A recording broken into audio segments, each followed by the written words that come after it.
कल अपन ने ये प्रक्रिया समझने को प्रयास किया कि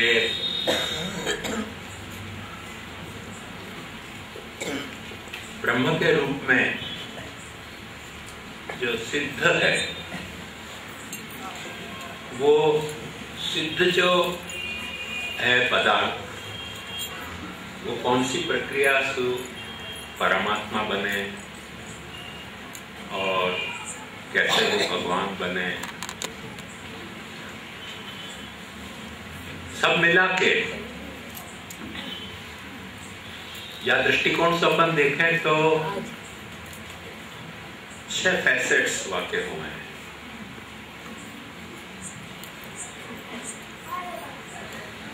और ये 6 फैसेट्स ऐसे नहीं हैं कि अपन को एकदम ऐसे सोचना चाहिए कि ये बहुत कोई ट्रांसेंडेंटल है, फैसेट्स हैं, या ये कोई बहुत एकदम लोकातीत कोई बात है। एकदम समझने की बात है जो अपन अपने आसपास के इर्द गिर्द के हर उदाहरण के आधार पर समझ सकें। और वह उदाहरण को समझाने के लिए मैंने आपको कल किशनगढ़ को उदाहरण दियो कि कैसे किशनगढ़ के 2 पहलू हैं। विरूपम तद्धि सर्वम स्यात् एकम तस्मात् विलक्षणम। एक किशनगढ़ को वो पहलू जहाँ में किशनगढ़ की प्रजा रहती थी और रह रही है, और एक किशनगढ़ को वो पहलू जो किशनगढ़ को राजान को गढ़ तो। अब वो एक किशनगढ़ अपने आप में 2 तरह से प्रकट भयो है। तो यही तरह से ब्रह्म भी जो है वो अपने दोनों तरह के पहलुओं को प्रकट करे है।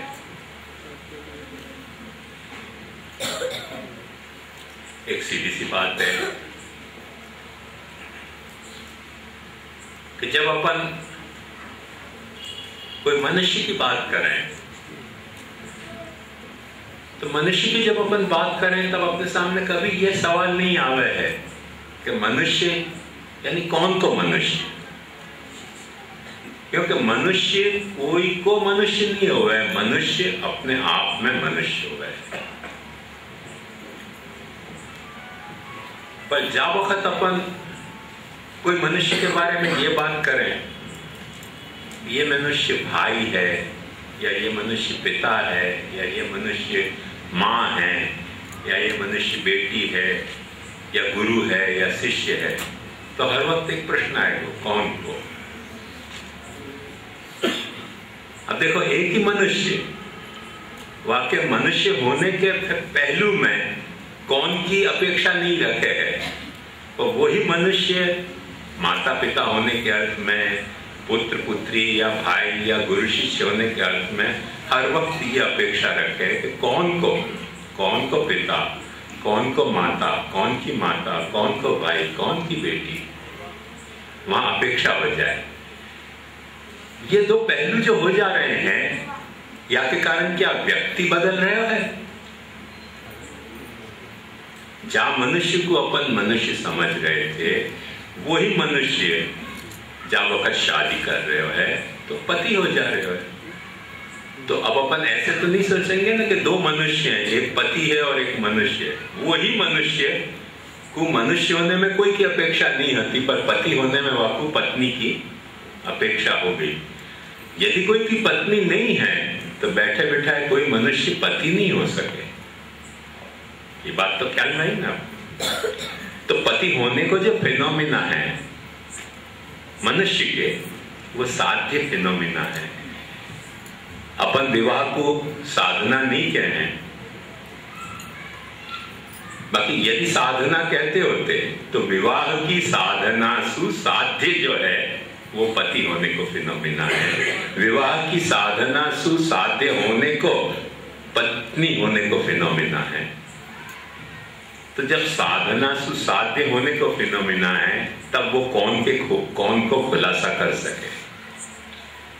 जहां साधना सुसाध्य होने को फिनोमिना नहीं है वहां कौन को न तो प्रश्न उठे न कौन के कोई खुलासा की जरूरत हुए। ये बात आपको आई ना चीज समझ में। तो ऐसे ही जहाँ कृष्ण को सेवा को अपन विधान कर रहे हैं सिद्धांत के तौर पे, वह कृष्ण सेवा में कृष्ण के जो ब्रह्म होने को पहलू है, जो फैसेट है, वह कौन को ब्रह्म या बात की दरकार नहीं है। क्योंकि ब्रह्म कौन को यदि अपन ने कहो तो वो ब्रह्म नहीं रह जाए। तकलीफ ये है सब कछु ब्रह्म को है, ब्रह्म कोई को नहीं है। ब्रह्म अपने आप में एक एब्सोल्यूट टर्म है। तो जैसे ही अपन परमात्मा कहते हैं कि परमात्मा है वो, तो फिर तो सवाल पैदा होगा कि परमात्मा यानी कौन सी आत्मा को ये परमात्मा है। जैसे प्राइम मिनिस्टर अपन के हैं, चीफ मिनिस्टर के हैं, तो हर वक्त ये सवाल पैदा होगा कि कौन से मिनिस्टर को ये प्राइम मिनिस्टर है, कौन से मिनिस्टर के बीच में ये प्राइम मिनिस्टर है, कौन से मिनिस्टर के बीच में ये चीफ मिनिस्टर है। ऐसे जब भी अपन परमात्मा कहें तो कौन सी आत्मा के बीच में ये परमात्मा है, वो तुरंत कौन को प्रश्न वहां खड़ा हो जाए। और वो जब तक कौन को खुलासा नहीं मिले तब तक अपने को वाकई परमात्मा होने को पहलू समझ में नहीं आ सके। तो एक ये पहलू है वाको। तीसरा पहलू मैंने कल आपको बताया तो कि भगवान होने को पहलू है।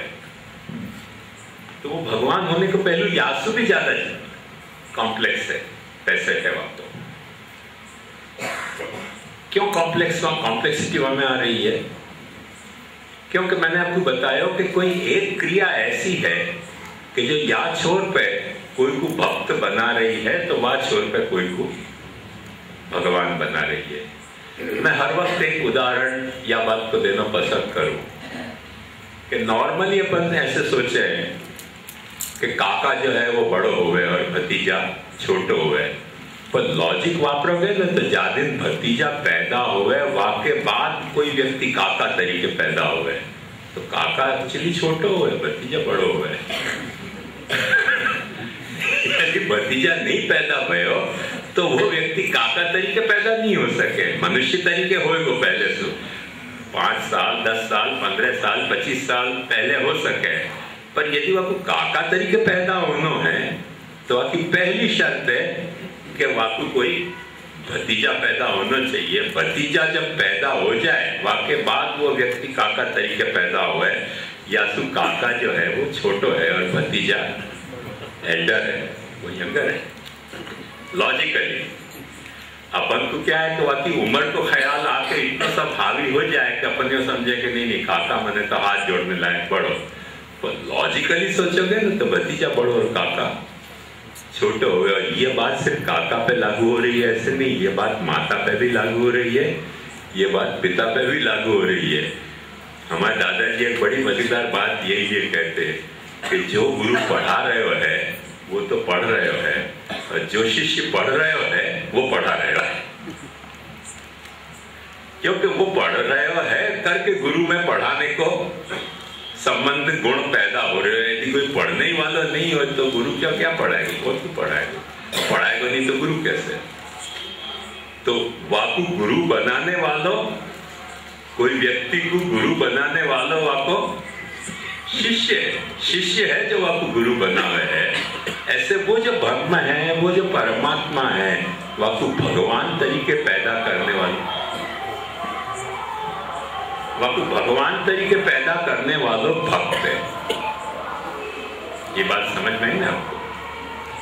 भक्ति यदि कोई कर रहे हो है तो वो भगवान तरीके पैदा हो रहे हो। यदि आपकी भक्ति, आप वाकी भक्ति नहीं कर रहे हो तो परमात्मा हो सके है, वो ब्रह्म हो सके है, पर वो भगवान नहीं हो सके।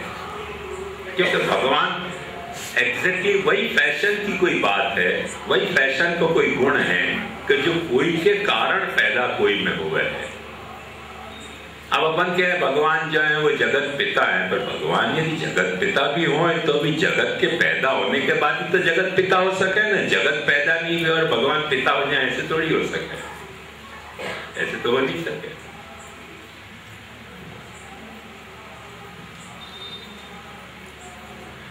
तो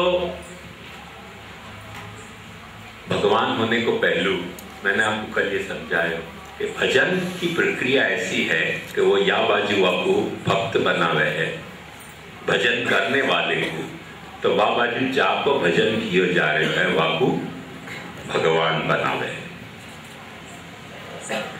वाक्य बाद एक आ रहा है और पहलू सिद्धांत मुक्तावली को। ये कहाँ है सिद्धांत मुक्तावली में आपको दिखाऊंगा। पहले कंसेप्चुअली मैं आपको समझा दूं कि ये पहलू क्या क्या है, और के बाद सिद्धांत मुक्तावली में ये कौन कौन से पहलू को, जैसे वो अपने क्या कहें वो एक्यू पॉइंट के प्रेशर दबाव है ना, तो कौन से पॉइंट के प्रेशर दबाव है तो कौन सा दर्द मिट जाए, ऐसे कौन से श्लोक को पॉइंट दबाओगे तो कौन से विषय को अज्ञान मिट जाएगा, वो पॉइंट सब आपको बताऊंगा। पर पहले आपको ये पॉइंट बता दे रहा हूँ कि पॉइंट्स कुल कितने हैं, फिर वो श्लोक में वो पॉइंट को आप दबाओगे तो आप देखो तो आपको जो मिसअंडरस्टैंडिंग है या जो भी कुछ लैक ऑफ अंडरस्टैंडिंग है वो दूर हो जाएगी अपने आप। मैं ये बात कोई बाहर की नहीं कर रहा हूँ, सिद्धांत मुक्तावली की कर रहा हूँ, आपको धीरज रखने के लिए खुलासा है खाली। नहीं तो आपको लगेगा कि सिद्धांत मुक्तावली तो चल ही नहीं रही, न जाने क्या क्या चल रहे हो, तो ऐसी कोई बात नहीं है। सिद्धांत मुक्तावली चल रही, खाली पॉइंट आपको बता रहे हूँ कि कितने पॉइंट्स हैं हमें जो प्रेशर करने के हैं और जहाँ पे कौन कौन से खुलासा अपने को मिलेंगे। तो ये भगवान के पहलू के बाद एक पहलू आ रहे है वाको, और वो पहलू है कि वो ब्रज में द्वापर में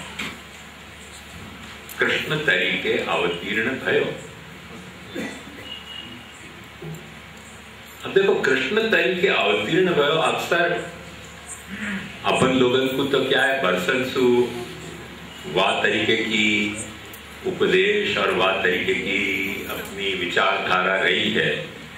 वासु अपने को ये प्रश्न बहुत नहीं सता रहा, पर अक्सर छोटे बच्चा को मैंने देखा है कि प्रश्न बहुत सता तो हो गए है। कई छोटे बच्चा से बात करते वक्त मैंने याद को उनके मुंह से सुने हैं कि कृष्ण के तो वसुदेव देव की माता पिता थे, तो कृष्ण भगवान जगत के पिता कैसे बने। बच्चाएं जब पूछे हैं ये बात तो बड़ी पते की मार के की पूछे हैं कि भाई कृष्ण तो खुद वसुदेव देव की के नंदी यशोदा के बच्चा आते, वाह बच्चा को तुम जगत को पिता कैसे कह रहे हो। अब अपन को कंफ्यूजन हो जाए, बच्चा को अपन डांट टपट लगा रहे, चुप ऐसी बात नहीं करनी। बच्चा बेचारा क्या करे, बोल नहीं पा रहा, पर मन मन में समझे कि बड़े से मुंह रखे, छोटी सी बात को खुलासा तो कर नहीं रहा, बापू जगत पिता मान रहे हैं।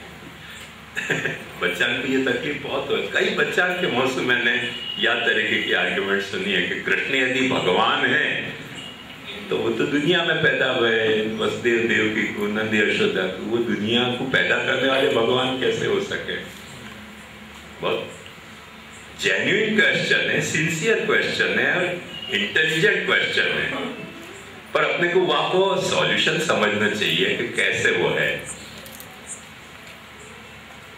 वो मैं बताऊंगा आपको। कृष्ण के बाद एक पहलू आ रहे हैं, और वो पहलू ये आ रहे है कि वाह कृष्ण को महाप्रभु जी ने अपने पुष्टि मार्ग में आराध्य तरीके स्वीकारे। तो जो महाप्रभु जी ने अपने पुष्टि मार्ग में कहो चाहे पुष्टि संप्रदाय में कहो, वह आराध्य तरीके स्वीकार्यो, वो आराध्य तरीके स्वीकारने की प्रक्रिया के कारण वह कृष्ण के जो कई पहलू हैं वह में पाछो कुछ परिवर्तन तो आवेगा ना। एग्जैक्टली वही फैशन शो कि लो 1940 में कोई पैदा भयो लड़का तरीके के या लड़की तरीके के, और समझो कि 1962 या 63 में वाने शादी करी तो वादित वो पति पत्नी तरीके पैदा भये। तो वादित पति पत्नी तरीके पैदा भये तो कुछ तो परिवर्तन आयो ना वहां में। और अक्सर दुबले पतले जो लड़का है ना शादी करके तंदुरुस्त हो जाते हो, दुबली पतली लड़कियां शादी करके मोटल्ला हो जाती हो तुम्हें। तो वो परिवर्तन भी अपन फिजिकली भी तो देख सके है ना, कुछ तो परिवर्तन